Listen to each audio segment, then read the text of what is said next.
Hi everyone, I'm Donna Stellhorn, your practical astrologer, and today we are talking about the full moon. It's on April 12, it's at 23 degrees of Libra, and it is opposite the Sun and Chiron. What does this mean for you? That's what we're going to talk about. Welcome everybody, especially if you're new. This video is going to be a little bit different than past videos. This video is in 3 parts.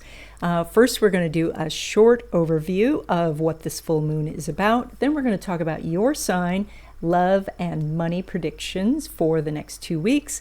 And then at the end of this video, there's a little section of announcements that I have and classes that are coming up and other things. And by the way, if you'd like a copy of your chart so you could follow along on these videos, I can send you a PDF. There's a link in the description. So let's take a look at this full moon chart and how it relates to what's going on in your life. So I think that the thing that most people are looking for right now is some sense of certainty. This is really hard to find when we have a couple of planets retrograde. Neptune has just gone into a new sign, and we had the recent eclipses. So things going on in the world are actually quite uncertain right now. And if there's one thing that people hate, it's uncertainty. So along comes a full moon in Libra and the desire for balance. And so this is, when you think about it, Libra is about the scales. So the scales are in constant motion. They are looking for balance. They are rocking back and forth all the time. And so the scales represent this uncertainty. And we're all wishing for the scales to be perfectly balanced and perfectly still, but they're only that for a moment, because the moment they are, then we say, oh, I want a little bit more, or I want a little bit less, or I want something different. And the scales become out of balance again. There's this nagging feeling that so many people have right now of uncertainty about their jobs or inflation or what's going on in the world. And during this full moon time, it would be better for you to realize that the uncertain path is actually the path that leads to success. You see, all of the areas of your life that feel certain are the areas you've already explored, and these have not brought you what you've wanted. And so the uncertain areas on the map are actually the potential solution to what it is that you want: the better job, the more money, the fulfilling relationship, the just having more fun. It's when you take the uncertain path that you're creative, that you are discovering ideas, where you're helping the world, where you have this fulfilling life. This full moon is opposite Chiron, and most people think of Chiron as the wounded healer. But Chiron is also the portal. It's the open door, and it's sitting with the Sun in Aries, which suggests taking action. Now you might ask, well, what action should you take? Well, Chiron in Aries, Aries being the sign of innovation and raw energy, would say do something different than you've done before. And this is the full moon, so this action should be the biggest and the boldest action that you can do. Maya Angelou said something in her autobiography. She said, I looked up the road I was going and back the way I come. And since I wasn't satisfied, I decided to step off the road and cut me a new path. This full moon is halfway through the lunar cycle. This is the perfect time to check the path forward and back, and if you're dissatisfied, to embrace uncertainty and cut a new path, because it's the uncertain road that leads to success. Okay, Gemini, this full moon is bringing you the opportunity to find a creative solution to a nagging problem. And you're already really good at collecting information, and now you'll be able to apply it to a situation that has been bothering you. This is also a time where you may find creative solutions for problems that your kids are having. So this is a time where you definitely want to be noticing what the universe is whispering to you. Write down ideas, write down things that you are thinking about when you wake up in the morning. You are going to find creative solutions. Now, when it comes to love relationships, specifically new love, Venus is making a conjunction with Mercury. Now, Venus is retrograde in this chart. However, Venus is going to go direct, and then they are both going to be moving forward. So it is a time where you could be meeting someone for a love relationship. The energy here is it's very much about Pisces. And so one of the things to watch out for when we are doing a lot of Pisces energy is to have this idealized version in our mind and then get to the date and feel so much disappointment, rather than being kind of the blank slate and saying, I'm just going to wait and see who this person is and if we have some sort of connection. So, but in general, this is really good energy because what you have is this conjunction happening, especially as Venus turns to move forward. Now, when it comes to existing love relationships, Mercury is not making an aspect with Jupiter. However, Jupiter is in Gemini, which is ruled by Mercury. Mercury's in Pisces, which is ruled by Jupiter. So we have a very strong hidden connection, which means that even if on the surface you're not agreeing, you don't seem to be getting along, you need to kind of dig deep and find if there is shared values, what is the basis of this relationship, what is the core of this relationship, what's underneath that maybe not everybody sees. Maybe some are saying, I don't know why you guys are together, but you can find why you are together, and that can help strengthen this love relationship. Now, when it comes to your money, you pull money from the moon, which is making quite a few aspects in this chart.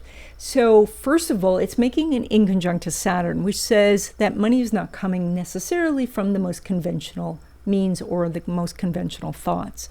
It is also making an inconjunct with Uranus, which says that you can't just do random stuff and hope to succeed.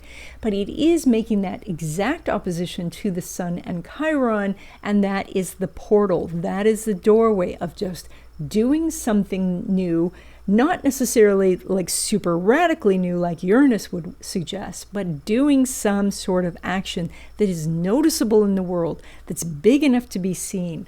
So that is doing a promotion, marketing, calling up prospective clients, asking for the job, asking for the sale or the appointment or the contract. So this is very much about taking really bold action, not necessarily following what everybody else does, and not going completely rogue. Now, when it comes to money from business or from investments, the moon's making that inconjunct with Saturn. An inconjunct says that an adjustment is needed. And so that can be in business, like you have to adjust your marketing materials, or maybe you adjust your prices, or maybe you adjust the frequency in which you are advertising, but you make a change, and that's what brings more money. The same thing with your investments. Look to make some changes. Maybe you're rebalancing your portfolio. Maybe you're changing brokers. Maybe you are changing your strategy. So a change is what's needed at this time. Now, when it comes to money from your career, so that would be a paycheck, the moon is making a square to Mars. A square indicates action is needed. Mars indicates action is needed. And Mars is in Cancer, which is ruled by that moon. So there is a lot of energy here. And so if your company is sound, if you see it growing, this is a time to, go to your boss and say, I want to grow with it. How can I get a better position? How can I get a better title? How can I get more money? If your company is not solid, and that's happening in a lot of places, then it is time to start looking around, because you have a solid set of skills and you have experience and you can make connections. And so it is time to start looking around, and that jump could bring you more money. And if you would like to know more about what's ahead for you in 2025 and 2026, I do readings. There's a link in the description. Hi everyone, I thought I might change things up a little bit this time, and so I'm putting announcements at the end. So if you're interested in what is going on and what I have coming up, stay tuned. Otherwise, you can just jump off right here. So I've been looking for a way to connect with you guys, more. And so I've been doing these classes, New Month Wishes. They're at the beginning of the month. I started with a live stream, and then I moved it to Zoom. So this next one is on April 1st at noon Pacific time, and it is on Zoom. It's free if you guys want to register. There's a link in the description. So what we do in this class is we briefly talk about the energies of the upcoming month, And then we write our wishes together, and then as a group, we energize them together to give them more power. And so, but mostly this is just an opportunity for us to actually have a conversation. And so if you're interested, like I said, this one's going to be April 1st at noon Pacific time. So, and I know that doesn't work for everybody's schedule because I think it's a Tuesday. So I've been thinking about whether to try to move it again back to a live stream and a recorded version. So, but then it misses the whole interacting with you guys. So I'm not sure what to do. So if you have a thought about that, you can put it in the comments. I'm very interested in expanding this channel and doing more videos on Western astrology, Chinese astrology, and feng shui. And so, and if you like this content, I have opened it up to memberships now through YouTube. So if you do want to support the channel, there is a join button next to the subscribe button. So I hope you're already subscribed. And then if you'll hit that join button, if you want to support the channel, it's totally optional. In a few weeks, I'm going to be teaching a class for NCGR New Jersey. NCGR is the National Council of Geocosmic Research. It is one of the astrology organizations that's in the world, and NCGR actually has individual chapters. And so I'm on the board of the San Diego chapter. I'm going to be speaking for the New Jersey chapter. And if you are interested, you can join in because this is a Zoom class. And so I'm going to be talking about the astrology of home, and that is how your fourth house in your natal chart tells us what the ideal home situation would be for you. Also, we're going to talk about transits that could signal a move and whether you can make money in real estate. So if you're interested in that class, then just click the link in the description, and then there is a charge for that class. I think it's $15. But all the information is there when you click on the link. And then finally, I have a newsletter. It's been a monthly newsletter for ages. And then a couple of months ago, I moved it to a weekly newsletter where I talk about the different energies for each day. And then you see some of the pictures that I'm posting on Instagram. And so that is a free newsletter, and the link is in the description. And that's about it. I have more announcements that I'm going to be making in future videos. I have some new video courses coming out, and so we'll talk about it then. And because you stayed all the way to the end, which I really appreciate, I have a very special picture. This is not the last cat I had, but the cat before that. This cat was very good at opening doors, and since this whole video was about the portal that the Chiron can make for you, opening a new door, I thought I would share this.